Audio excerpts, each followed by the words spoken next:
I'm sure if you've clicked on any number of my videos, you've probably learned by now that I'm a really big fan of iris fragrances. Whether it's used a little bit or it's the full focus of the scent, I'm a big fan. It can be fresh iris, it can be sweet iris, it can be a mixture of both.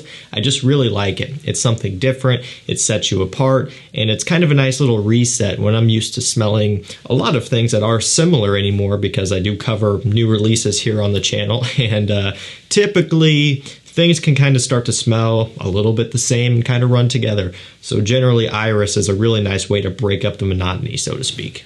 Now, not for nothing, there are a ton of iris fragrances out there as well, but I don't know, there's something about them that I just really like. And I've been trying to introduce a little bit of a new format to the buying guide series here. Generally for buying guides, I take a fragrance line, like say PRADA L'Homme, and I go through each flanker and I tell you how it performs and what it smells like, so that way you can make a decision when you want to purchase maybe your first PRADA L'Homme scent. But what I'm going to do now is start focusing on different styles of scents, or kind of breaking down a bunch of different clones. Like recently I did a Creed Aventus clone buying guide. Today, as you can probably imagine, I'm going to be going through basically the 10 most popular iris fragrances, and I'm going to be ranking them based on performance. So you already clicked on this video knowing that you like iris and you want to start picking up some iris scents. That's cool. But if you really want to prioritize performance and make sure you're getting, for lack of a better term, the most bang for your buck when it comes to picking some of these up, then this video will help you out. If you're someone that doesn't care so much about performance, then this isn't a big of a deal. But if you're on a budget and you're wanting to buy something that's going to last you as long as possible, then this should be of help to you. So I will link these down below to discounters for you. You can get most of these for below retail prices online. Now let's get it kicked off with number 10. This is actually PRADA L'Homme. So I got to make this clear. Just because this is at number 10 doesn't mean it's a weak scent. For me, on average, 7 to 8 hours longevity, which is impressive given that it's going to be the fresh iris of the list. There's one other in here that's a little bit on the fresh side, but when you're kind of talking about this genre, iris fragrances, a lot of the competition is going to lean in the much sweeter direction. And generally speaking, the sweeter fragrances are going to have an edge when it comes to performance. But that being said, this one, 7-8 hours, is very fair. It's a really nice work scent, school scent, office scent, whatever. Very versatile. Can be worn pretty much all year round for the most part. And it's going to be generally the safest one out of the list. So if that's what you're after, then you can go for this one. But if you're after just incredible performance, we're going to start ramping it up. At number 9, this is going to be the other fresher one here, but it does go a little bit more sweet, actually. This is DIOR Homme Original. So this is essentially the re-release. Okay, this is not DIOR Homme 2020. That's not iris. But this is what you would get nowadays if you're trying to buy into the original DIOR Homme DNA. This is it right here. So when you compare this to something like DIOR Homme Intense, it's much fresher, but when you compare it to something like PRADA L'Homme, it's sweeter. So it's kind of right there in the middle. Now this one does have iris, of course, to a heavy extent. Good dose of lavender in here, so some aromatics, a little bit of that kind of sweetness, not to the level of DIOR Homme Intense or something where it's kind of chocolatey, but it kind of bumps it in that direction just a little bit here. Ultimately, it's still very versatile, and it's also a really solid performer given that this is just essentially the original EDT DNA. On my skin, around 8 hours on average. So the PRADA was kind of 7 to 8. It's going to depend, and it's going to vary person to person. But for me, 8, right around in there, is generally about what I'm lucky to get out of this one. So I really can't complain too much. So at number 8 from Givenchy, this one is Gentleman Eau de Parfum. Iris, vanilla, some patchouli, black pepper, and just kind of that DNA. Basically, what this does is it's now introducing sweetness in the form of vanilla and a little bit of tonka bean here. And the iris itself is going to be of the sweeter variety, whereas in something like PRADA L'Homme, again, we're talking a fresh iris. So we're finally working our way over to the sweeter stuff now. Now, what's nice about this one is generally it's going to be a lot more mass pleasing than some of the other iris fragrances that we're about to get into.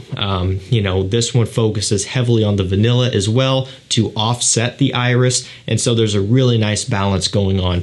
It's really a nice kind of entry level into the sweet iris fragrances. Say you already have Prada L'Homme, it's nice and fresh and soapy clean, you like it, but you want to start dabbling into some heavier stuff and you don't want to dive straight into something that's really extreme, you could go for this one and it'll kind of give you an idea of what you can expect.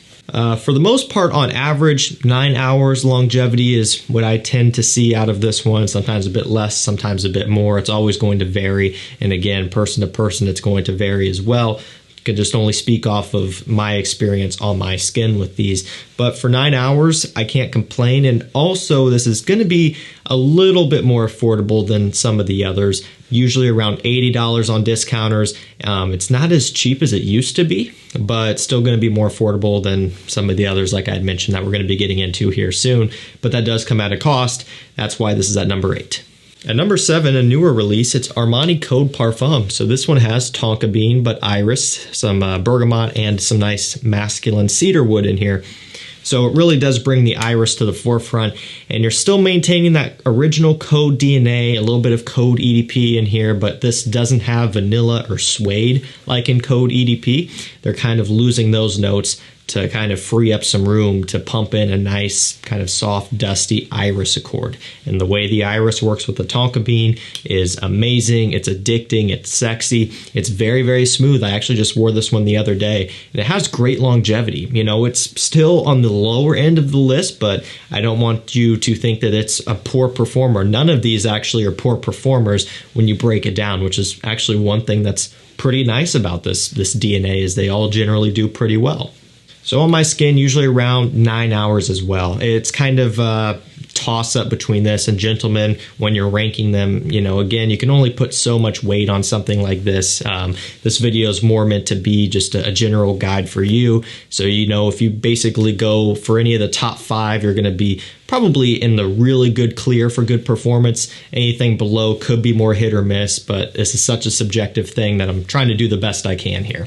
Ultimately, it's definitely not a poor performer by any means, and it's a really nice addition to the Code family, and one I think you should check out if you do like iris. This one's not fully on discounters yet. It's popped up here and there, so maybe wait around a little bit. I'm sure you know you've got plenty of other things you can wear, and once this one hits discounters for a better price that's not retail, you can scoop it up. It's definitely worth getting once you can get it below retail. At number 6, we have Narciso Rodriguez Bleu Noir. This is the Parfum. So this is also the newest of the line, and they have really good fragrances in this line. The EDT, the Eau de Parfum, the Eau de Toilette Extreme. But it kind of took me off guard because all of those are based around essentially musk and woods and a little bit of citrus here and there. They are really, really good though. Throw in some vetiver as well. They're not blue fragrances, even though they may look like it. They're actually much more classy and sophisticated compared to some other things in their price range. They're really solid. They have great quality for the price as well. It's a line that's generally overlooked, in my opinion. But they came out with this Parfum, and when I saw the note breakdown and I saw that iris, I thought one of two things. Either it's going to have a pretty prominent iris accord, in which I was going to be very excited, or you were hardly going to be able to smell it at all, and they just kind of threw it in there to maybe nuance it a little bit and say, hey, we have iris in here, but you can't pick up on it.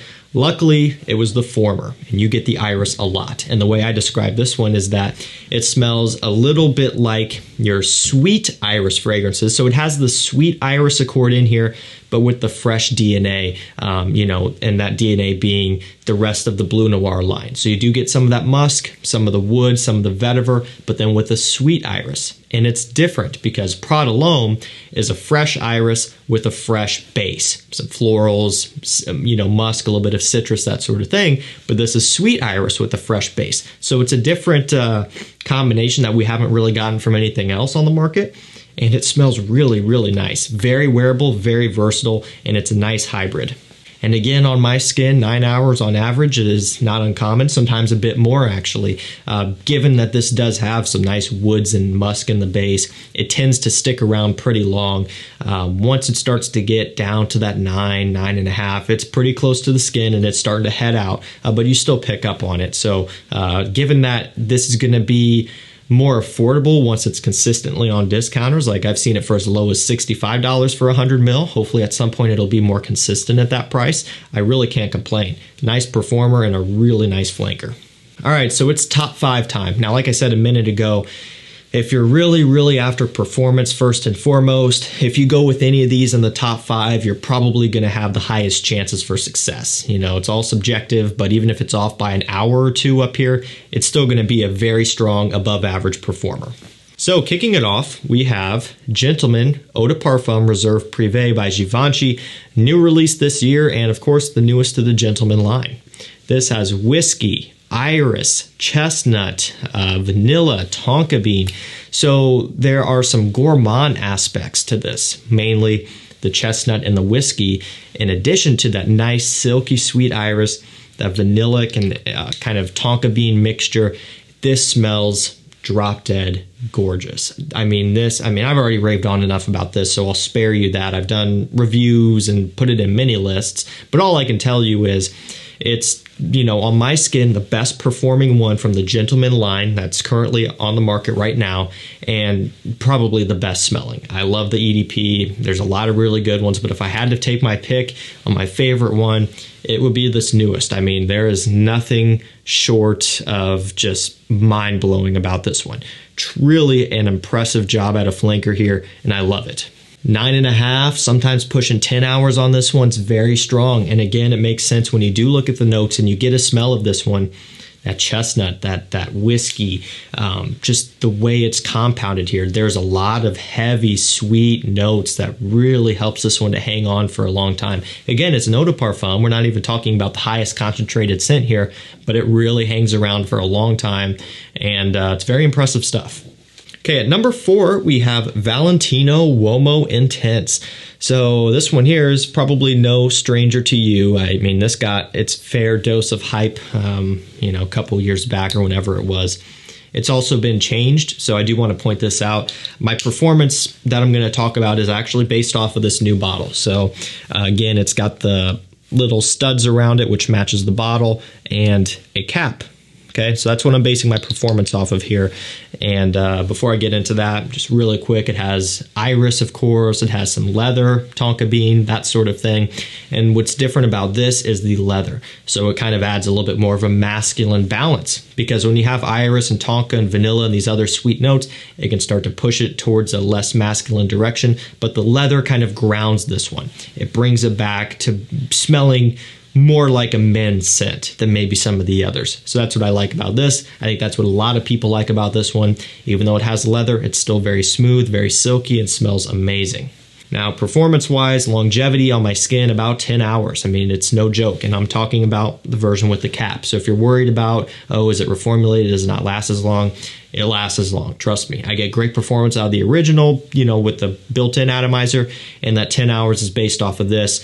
So as far as I'm aware, they haven't changed anything, and it still works great, still smells great. Great quality, a really nice one to have around, and every time I wear it, it grows on me more and more. Really impressive, and there's a lot of depth to this one, and each time you smell it, you might notice something a little bit different about it. It's really cool.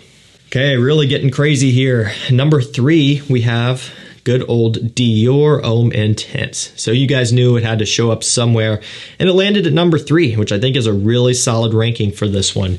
Iris, cacao, lavender, so it's chocolatey, sweet, smooth, silky, and the way the cacao comes across is it almost gives it a little bit of a slight gourmand aspect as well, a little bit of a slight chocolatey feel. It smells amazing. I've always been a fan of this. I've told the story many times. The first time I smelled it was from a sample. Thought I was going to hate it because it gets compared to lipstick, bag, and makeup and whatever. And I was still fairly new at the time when I did try it from that sample, but somehow I loved it right away. Saved up for a bottle, bought my first bottle, and I've worn through a ton of this stuff. I have multiple bottles now. This is just one of them. I mean, this is one that I'll just always keep with me. Always wear it heavily in the wintertime. And it's one of my favorite kind of downtime, relaxing scents. Wear it in the evening, when you're just, after a long day, when it's cold outside, whatever. It's just it really puts me in a good mood. It just smells amazing. Now, longevity wise, this is also going to be around that 10 and a half. Not too much further past that in my experience. I've never made it to 12 hours or anything like that with this one. But again, to get 10 out of it, I think is really quite acceptable. That's really, really good. Again, we live in an age where if it doesn't last 12 hours, apparently it's weak, right? We're so addicted to the beast mode scents. But realistically, on the designer side, with a scent DNA that is as soft as this, guys, keep in mind, we're talking about soft, silky, smooth scents to last 10 and a half hours. That's impressive, and it really, I mean, I can't complain. Usually on discounters, it's around $110, 100 mil, something like that. Definitely not cheap, but well worth the investment. Alrighty, number 2, Carolina Herrera Iris Empire. So this one does come out to be one of the most expensive ones in the video, unfortunately. However, again, from an investment standpoint, it's well worth it because a little bit goes a long way. Now, this one does have iris, of course. It has leather, has some chocolate. And so the way I describe this one is you'll notice it's from Carolina Herrera. You get a nice sweet chocolatey iris, kind of gourmand leaning, but the leather smells a little bit like the leather in CHOMME PRIVEE. I don't think they have any boozy notes listed in here, but I almost do get a little bit of like a whiskey leather accord similar to that of the discontinued CHOMME PRIVEE. It's like they brought that specific compound back just a little bit here, in addition with that iris and chocolate and everything else going on. I mean, this is delicious. Definitely gourmand leaning for sure. Very sexy, very addicting, mouth-watering, and it blew me away the first time I smelled it. You know, at this point, it's a newer addition to my collection. I've smelled a lot of iris fragrances. As you know, I have a lot of favorites, so I'm like, all right, we'll see how this holds up. It holds up. Smells amazing. It's become one of my favorites. Availability is a little bit tough, and again, it's a little bit expensive, but if you like this style of scent, this is a must-have, and when it comes in stock, you should consider it. I always post deals and rare stuff on my community tab, so if this one does pop up, I'll post about it over there, and you can grab yourself a bottle. You can also sign up to my mailing list, and I send out emails as well whenever rare stuff comes in stock, so you don't miss it. Longevity, 12 hours, no problem. Very strong, decent projection as well, but it's really all about the longevity here with this one. Does great, 12 hours is no issue. And number 1, you know, it's DIOR Homme Parfum. No suspense, not going to, string you along. This is what it is. It is a nuclear scent. Leather, iris, a little bit of rose, slight bit of oud. It's without a doubt one of the best designer fragrances that have ever been created. It really is. And it's a shame that in the US market anyway, it's hard to get. Similar deal, when this comes in stock, I post on my community tab. I've done it many times, and a lot of you guys have been able to get your bottle. These did come in stock on Joma Shop for a while, 70 ml, 75, the old style bottle for like $85. And you guys were able to get some as well. I was able to get it, and I can confirm they did actually ship those out, and it was correct. So that's why you got to be subscribed and you got to be watching over there. But this is it. This is a 14+ hour scent. And I've got to admit, I haven't tested it for much beyond that. Like I haven't gotten to 16 or 18. That's just, I'm not going to do that personally. I'm going to be showering or sleeping or something beyond that point. Do I think it could make it to that if you were determined? Absolutely. It's strong. It will last on clothing for days, if not weeks. So yeah, this is number 1, beast mode, and again, for record, so is the new 100 ml style, so that's what'll pop up nowadays most likely. Same deal, it's incredibly strong. I mean, this stuff is no joke. Alrighty guys, that's gonna do it for me. Iris buying guide based on performance. I will link these down below. Let me know your favorites. Thank you so much for watching. Stay safe, stay healthy. We'll see you tomorrow with another one. Take care.